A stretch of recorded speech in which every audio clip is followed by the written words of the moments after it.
Comment bien investir ton budget communication? Quand on est entrepreneur et qu'on a une entreprise locale, on est très souvent sollicité pour investir dans des publicités, dans des magazines, dans des journaux locaux, dans des panneaux publicitaires, dans des panneaux électroniques avec écran, etc., devant des mairies ou sur des points d'info, ou dans des offices de tourisme, etc., etc.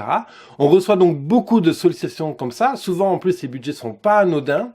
Et bien sûr, les questions que tu te poses, c'est bon, est-ce que je dois investir dans cette pub? Est-ce que cette pub va vraiment me ramener bien du chiffre d'affaires? Sur quels critères je dois prendre ma décision? Et puis, bien sûr, il y a la difficulté que, eh bien, le commercial qui t'a présenté cet investissement publicitaire, eh bien, il t'a quand même, il t'a séduit. Il t'a séduit. Mais il faut quand même rester lucide. Et aujourd'hui, justement, on va voir 4 critères pour prendre une décision. Est-ce que tu investis les 1000, les 2000, les 3000 euros qu'on te propose pour être dans tel magazine, dans tel journal, etc. Je vais détailler avec toi. Donc, ces 4 questions de base qu'il faut toujours avoir en tête pour vraiment optimiser ton budget publicitaire, tes investissements et pour bien sûr revenir sur tes fonds. Bonjour à toi, très cher entrepreneur, je suis David et mon métier est de t'accompagner tous les jours à travers cette émission Mon Business à 200%. Moi, en gros, mon job, c'est de t'aider à accélérer ton business à 200%. Si tu as une question au moment où tu écoutes cette émission, ou après cette émission, bien sûr, n'hésite pas à me la poser directement dans les commentaires en dessous, ou si tu m'écoutes sur le format podcast sur SoundCloud ou iTunes, bien sûr, je t'invite à me poser ta question sur biz200.fr, biz200.fr/question. Alors, le premier critère qu'il faut toujours avoir en tête avant d'investir le plus simple des budgets en marketing, c'est une réflexion préalable. Alors, je reviens toujours sur des fondamentaux comme ça, parce que d'une part, c'est très important de toujours les avoir en tête, et puis parce que je m'aperçois que beaucoup d'entrepreneurs n'ont pas ce réflexe. Alors, je ne sais pas si tu fais partie de ces entrepreneurs qui oublient d'avoir une vision un peu plus globale de leur business. Alors, je vais me permettre de te rappeler ces 3 critères principaux. On peut en avoir plein, mais avant de considérer n'importe quel investissement marketing, il faut te demander, quel est ton objectif de l'année? C'est-à-dire que là, maintenant, il se passe des choses dans ton business, tu as défini, normalement, qu'est-ce que tu veux atteindre pour décembre 2017? Qu'est-ce que tu aimerais avoir achevé à Noël 2017? Donc, en termes de chiffre d'affaires, en termes de volume de clients, en termes de réalisation, imaginons que tu es en train de construire une nouvelle cave à vin pour vinifier, un nouveau commerce, ou que tu sois en train de créer une nouvelle gamme de produits, je sais pas. Quel est l'objectif que tu aimerais avoir atteint d'ici la fin de l'année? Ça, c'est la première chose. La deuxième chose qu'il faut se demander, c'est qui est ma cible de clients, à qui je vends exactement. Il ne s'agit juste pas de dire, je vends à un couple marié, 35-40 ans. Non, c'est pas assez. Qui est vraiment ma cible? Qu'est-ce qu'ils mangent à midi? Quels loisirs ils ont? Dans quelle voiture ils roulent? Où est-ce qu'ils habitent? Est-ce qu'ils vont à la piscine ou est-ce qu'ils vont plutôt au théâtre le dimanche? Est-ce que c'est plutôt des gens qui font de la randonnée en nature? Est-ce que c'est plutôt des gens qui vont à la plage boire des cocktails? Je sais pas, tu vois. Tous ces éléments-là, en fait, nous renseignent sur la psychologie et sur le comportement de ta cible. Donc, évidemment, ça va, comme tu t'en doutes, ça va avoir un impact sur comment tu vas communiquer derrière. Et bien sûr, ça paraît encore une fois anodin de se poser la question, mais il faut se demander, qu'est-ce que je vends? Alors, tu vas me dire, oui, moi, écoute, je fabrique des produits comme ça. Regarde, toi, je fabrique des bouteilles avec un excellent jus de pomme à l'intérieur. Je fabrique des meubles. Ok. Mais en fait, tu vends pas le meuble. Tu vends pas une bouteille de jus de pomme. Tu vends quelque chose d'autre à travers cette bouteille de jus de pomme. Si tu es agriculteur en bio dans les Cévennes, justement, ou, je sais pas, en Alsace, et que tu fais justement des super bons produits locaux, les gens achètent bien sûr le produit local que tu leur proposes, mais d'abord, ils achètent le paysan, ou l'agriculteur, ou l'artisan que tu es, ils achètent le produit bio, ou le terroir local, ils achètent cette image-là, tu vois, ils achètent cette psychologie, ils achètent ce concept-là. Donc la question, c'est, qu'est-ce que je vends? Et encore une fois, rien de mieux que de prendre un stylo et un papier et de l'écrire. Il n'y a que en l'écrivant que tu vas vraiment te rendre compte que c'est peut-être que c'est pas aussi simple que de le décrire, et que deuxièmement, ça va t'obliger à mettre des mots de manière précise et d'arrêter des concepts. Et le fait de délimiter donc une périphérie sur quel est ton objectif de l'année, qui est ta cible, et quel est le véritable produit que tu vends, eh bien, forcément, déjà, ça va être beaucoup plus clair sur le marketing que tu dois faire. La quatrième question de base qu'il faut toujours se définir en début d'année, ou du moins, au moins une fois à un moment donné quand tu fais du marketing, c'est quel est mon budget marketing pour l'année? Combien je dépense en marketing? Tant que vous vous refuserez, tous, entrepreneurs que vous êtes, à vous poser cette question et à mettre un chiffre sur la table, vous n'aurez pas de marketing efficace. Parce que quand on ne pose pas un chiffre clé, d'une part, on n'a aucun élément de mesure pour savoir si le marketing est efficace. Parce que quand on ne sait pas combien on dépense, et si on ne décide pas le budget à dépenser, et qu'on ne sait pas combien on dépense exactement en marketing, eh bien forcément, on ne peut pas mesurer l'efficacité de ce marketing. Il y a un autre problème qui se passe, et ce sera l'objectif du troisième point qu'on va voir aujourd'hui, là on en est toujours au premier point, c'est que quand on n'a pas de défini de budget clair de marketing à dépenser cette année, ben je dépense 2 000 euros, je dépense 5 000 euros, je dépense 50 000 euros marketing, peu importe le budget que tu définis, 1 million d'euros, whatever, eh bien, ça t'empêche de faire d'avoir d'autres réflexions tactiques qu'on verra en troisième point. Donc, premier point, les questions générales. Quel est l'objectif de ton année? Qui est ta cible? Qu'est-ce que tu vends vraiment? Et quel est ton budget marketing? Le deuxième point qu'il faut étudier pour savoir si cette publicité qu'on propose de faire est intéressante ou pas. Est-ce que cette publicité dans un magazine, dans ce panneau publicitaire, etc., en vaut vraiment la peine? Donc là, on va s'intéresser à un jeu de questions qui va te permettre vraiment de savoir si cette pub-là, précisément que tu as en tête, va vraiment correspondre à ton objectif. Donc première question, c'est sa cible. Quelle est l'audience de cette publicité? Quelle est l'audience de cette publicité? Et encore une fois, il ne faut pas se fier forcément à ce que le commercial vous a dit. Le commercial, vous savez, il n'en a rien à faire de votre business. Mais alors, rien à faire. Et il aura beau vous dire tout ce qu'il a envie, il n'en a rien à faire. Lui, il est payé à la commission pour vendre sa pub. Donc, il ne faut pas lui faire confiance. Vous pouvez lui faire confiance sur la forme de la publicité, sur les volumétries, sur à quoi va ressembler la publicité, sur ce genre de choses, mais ne lui faites pas confiance sur la cible exacte. Il n'y a que vous qui pouvez déterminer si la publicité va vraiment matcher vraiment la cible idéale que vous cherchez à travailler. D'où l'importance, justement, tu le comprends, d'avoir bien défini sa cible aujourd'hui en 2017. Donc si votre publicité, la publicité qu'on vous propose, là, à 1000, 2000, 3000 euros, n'est pas exactement dans votre cible pour 2017, ou pour l'année 2018, peu importe quand est-ce que tu regardes cette vidéo, eh bien, on la met de côté. Des opportunités, il y en aura plein en termes de pub. Donc, faut pas avoir cette sensation de dire, ah putain merde, je manque l'affaire du siècle, oulala. Non, t'inquiète pas. Des pubs, c'est super facile. Je veux dire, quand tu es prêt à dépenser du pognon en marketing, t'inquiète pas, il y a toujours du monde qui va répondre présent. Donc, c'est pas un problème. Est-ce que cette pub est vraiment dans la cible psychologique que je cible? J'ai une marque locale qui fabrique des produits locaux qui sont de qualité, etc. Est-ce que ma pub répond vraiment à est-ce que c'est vraiment la cible? Est-ce qu'il y a vraiment une phase? Donc comment le savoir? Eh bien, on va regarder les anciennes éditions, par exemple, si c'est un magazine. On va regarder le type de publicité qui sont dedans. Est-ce que j'ai des concurrents? Si tu as dans ce magazine-là des concurrents qui te sont directs, ben c'est plutôt bon signe.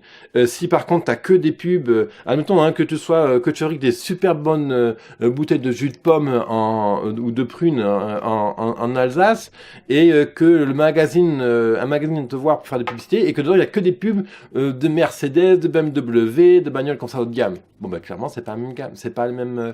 Il est fort probable que ce soit pas la bonne cible. Encore une fois, ça s'étudie, tout ça. Je peux pas donner, je généralise pour que ça corresponde à un maximum d'entrepreneurs. Après, c'est au cas par cas, bien entendu. Donc, la cible. Deuxième point. L'audience. Quel est le volume de l'audience? Quelle est la qualité de l'audience? et qu'est-ce que cette audience-là fait quand elle lit le magazine? Est-ce qu'elle est aux toilettes? Est-ce qu'elle est dans le TGV? Est-ce qu'elle est à table avec ses amis?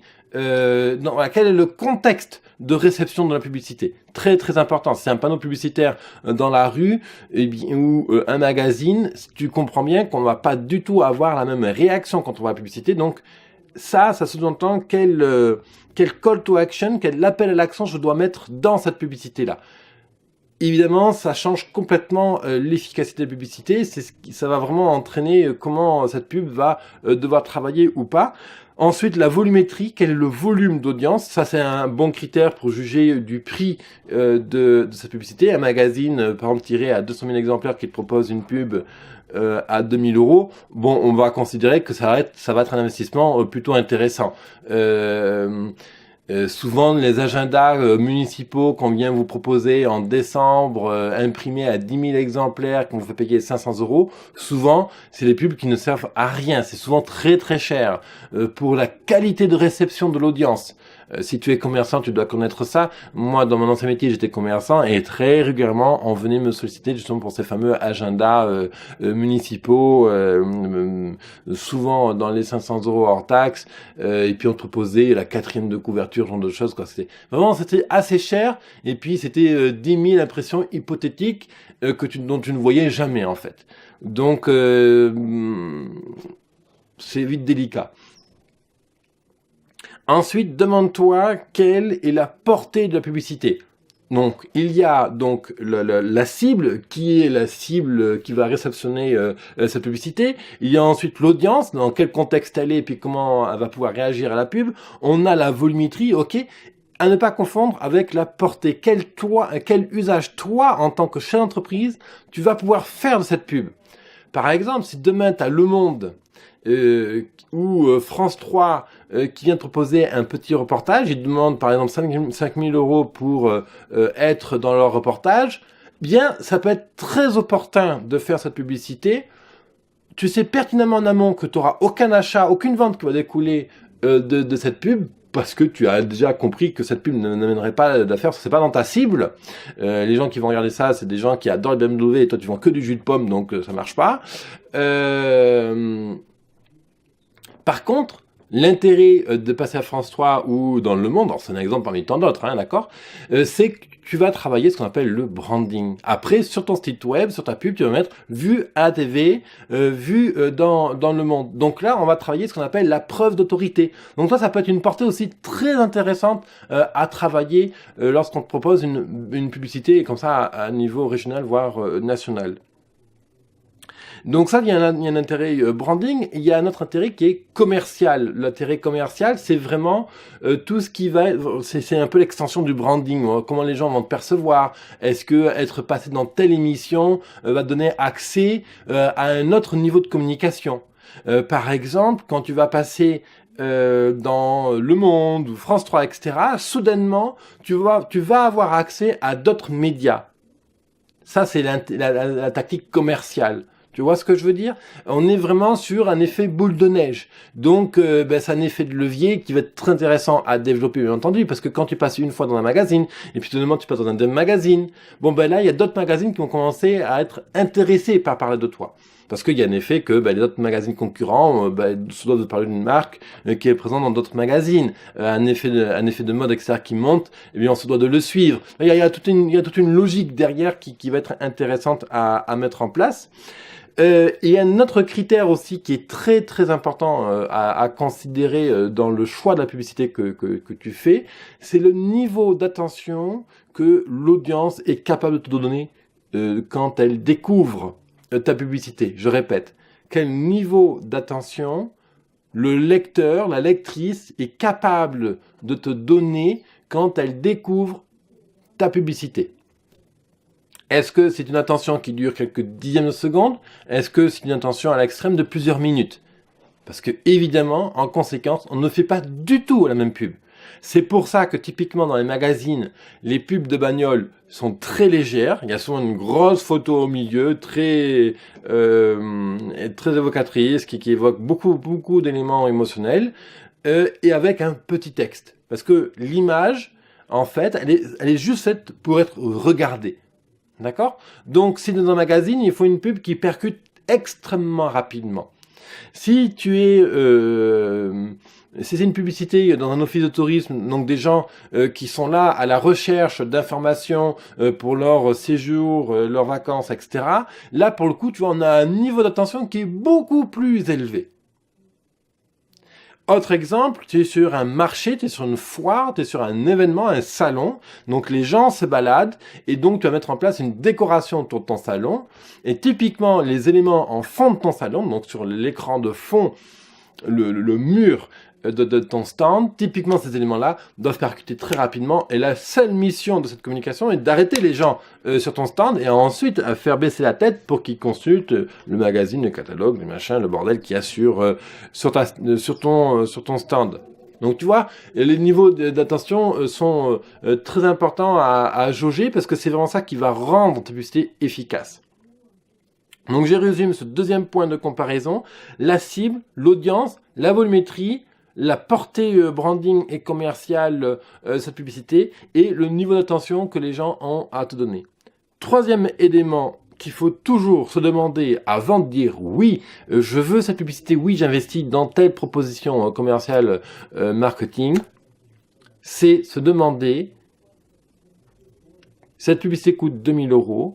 Si je ne mets pas 2000 € dans cette publicité, dans quoi je peux mettre ces 2000 € pour communiquer? Ou autrement dit, en quoi, quel investissement différent je peux faire avec ces 2000 €? Est-ce qu'il y a d'autres investissements plus performants à faire avec ces 2000 €? On appelle ça le coût d'opportunité. C'est-à-dire que quand tu mets 2000 € dans une com, ben ces 2000 € là, de manière évidente, tu ne les auras pas pour les investir ailleurs. Parce que je pense que c'est une entreprise qui est en phase de démarrage, donc qui est déjà installée, mais tu n'as pas un budget illimité en termes de com. D'où l'intérêt justement d'avoir défini en début d'année combien tu veux dépenser en marketing. Parce que là, tu as 10 000 €, admettons, tu as dit, ben voilà, cette année, je dépense 10 000 € en marketing, et je ne dépasserai donc pas les 10 000 €. Donc, ça veut dire que si ta pub, là, dans ton magazine, coûte 2 000 €, c'est 20% de ta com. Est-ce que ces 20%-là valent 20% d'investissement en marketing pour cette année? C'est ce jeu de questions-là qu'il faut se demander. L'efficacité de cette publicité passe non seulement par des aspects marketing en termes d'acquisition client, mais aussi en termes d'efficacité financière. Typiquement, passer dans le monde, à la télévision, etc., peut être très intéressant en termes de branding, mais tu sais qu'en termes de chiffre d'affaires, ça va franchement pas ramener énormément, mais tu vas jouer sur du long terme. Donc, ça peut être dangereux, faut bien peser ton budget à ce niveau-là. Par contre, une publicité locale qui va être imprimée vraiment, je reprends mon exemple des agendas municipaux qu'on te propose pour à peu près 500 € hors taxe en fin d'année. Ça, typiquement, 500 € dans un agenda, ou si tu décides de mettre 500 € dans une publicité Facebook, ben, clairement, les 500 € de publicité Facebook vont te ramener beaucoup plus que 500 € dans cet agenda municipal. Voilà, est-ce que si tu mets 2000 € dans ta pub sur FR3 ou si tu mets 2000 € de pub dans Facebook, lequel des deux va te rapporter le plus de clients? Tu vois l'idée? Voilà, donc ça, c'est des éléments qu'il faut jauger. Et le quatrième point extrêmement important et qu'il faut toujours aussi avoir en tête, c'est qu'on ne fait pas de publicité d'autorité quand on est une petite entreprise. Les pubs d'autorité, c'est justement, encore une fois, les publicités de voitures que tu vois dans les magazines, sur les grands panneaux publicitaires, etc. C'est-à-dire qu'il y a juste une bagnole et le logo. Voilà, nouvelle machin, voilà. Ça, c'est de la pub d'autorité, ou les pubs de parfum, par exemple. D'accord? C'est-à-dire que eux, ils ont les budgets pour faire du matraquage. C'est-à-dire qu'ils couvrent le territoire et ils mettent juste le logo et le produit qu'ils vendent. Et c'est tout. Ça, c'est une preuve d'autorité. C'est du branding. D'accord? Toi, sauf exception, tu n'as pas le budget pour faire de la pub d'autorité. La pub que tu fais doit toujours être là pour acquérir du client. acquisition de clients, un modèle AAR. Donc AARRR, je te renvoie directement aux différentes émissions que j'ai pu réaliser à ce sujet-là. Tu vas sur business100.fr et tu vas sur blog et tu cherches modèle AARRR, hein, donc 2A, 3R. Et tu vas trouver différents épisodes qui t'expliquent qu'est-ce que c'est. Mais justement, tes pubs à toi, elles servent uniquement à de l'acquisition client. Voilà pour ces 4 conseils de base pour faire des investissements marketing efficaces et qui t'amènent du client. Si tu as aimé cette vidéo, je t'invite à mettre un pouce en l'air, à la partager auprès des amis entrepreneurs. Et bien sûr, si tu as une question, si tu as besoin d'aide pour ton propre marketing, je suis complètement disposé bien sûr à t'aider. Ça fait partie de mon job. Et pour ça, tu vas sur biz200.fr/je réserve ma place, biz200.fr/je réserve ma place, sans accent. Je prendrai le temps de discuter avec toi et de découvrir ton projet, de voir comment je peux t'aider. Cet échange est gratuit bien sûr et ne t'engage à rien. Et moi, ça va m'aider aussi à trouver d'autres sujets pour cette émission quotidienne, mon business à 200%. Merci de ta fidélité et je te retrouve demain. Bye bye.